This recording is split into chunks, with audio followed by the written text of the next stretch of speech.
Chapter 19. The last big rains of the year were falling. It was the last time for treading earth with which to build walls. It was not done earlier because the rains were too heavy and would have washed away the heap of trodden earth. And it could not be done later because harvesting would soon set in, and after that, the dry season. It was going to be Okonkwo's last harvest in Mbanta.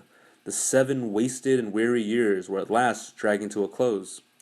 Although he had prospered in his motherland, Okonkwo knew that he would have prospered even more in Umofia, in the land of his fathers, where men were bold and warlike. In these 7 years he would have climbed to the utmost heights, and so he dreaded every day of his exile. His mother's kinsmen had been very kind to him, and he was grateful, but that did not alter the facts. He had called the first child born to him in exile Eneka, Mother is Supreme, out of politeness to his mother's kinsmen. But 2 years later, when a son was born, he called him Nwofia, begotten in the wilderness. As soon as he entered his last year in exile, Okonkwo sent money to Obierica to build him 2 huts in his old compound, where he and his family would live until he built more huts and the outside wall of his compound. He could not ask another man to build his obi for him, nor the walls of his compound. Those things a man built for himself or inherited from his father. As the last heavy rains of the year began to fall, Obierica sent word that the 2 huts had been built, and Okonkwo began to prepare for his return after the rains. He would have liked to return earlier and build his compound the year before the rains stopped, but in doing so he would have taken something from the full penalty of 7 years. And that could not be, and so he waited impatiently for the dry season to come. It came slowly. The rain became lighter and lighter until it fell in slanting showers. Sometimes the sun shone through the rain and a light breeze blew. It was a gay and airy kind of rain. The rainbow began to appear, and sometimes 2 rainbows, like a mother and her daughter, the one young and beautiful and the other an old faint in shadow. The rainbow was called the Python of the Sky. Okonkwo called his 3 wives and told them to get things together for a great feast. "I must thank my mother's kinsmen before I go," he said. Ekwefi still had some cassava left on her farm from the previous year. Neither of the other wives had.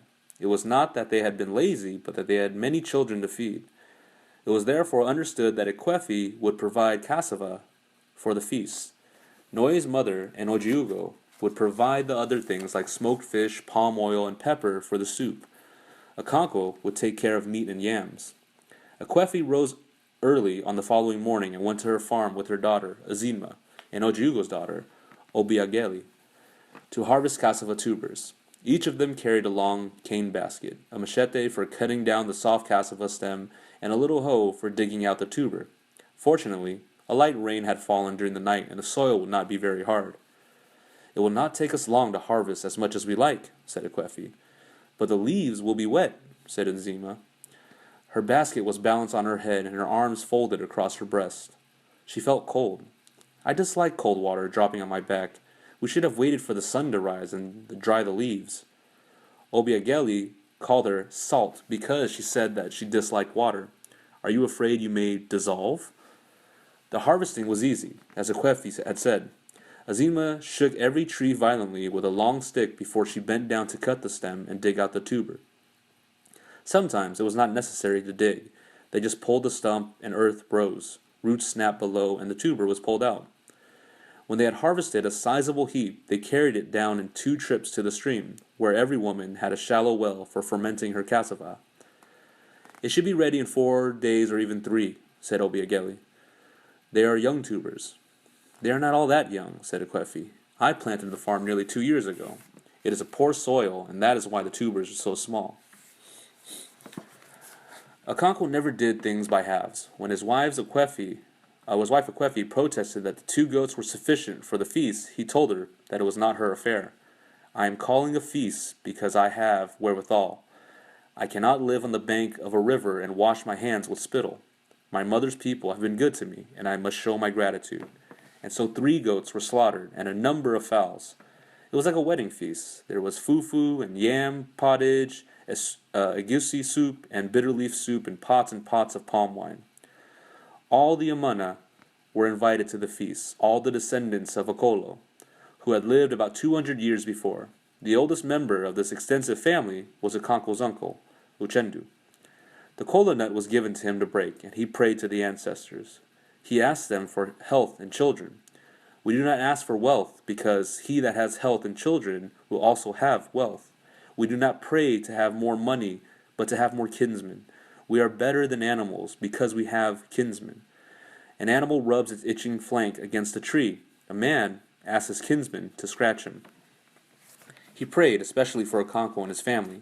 He then broke the kola nut and threw one of the lobes on the ground for the ancestors.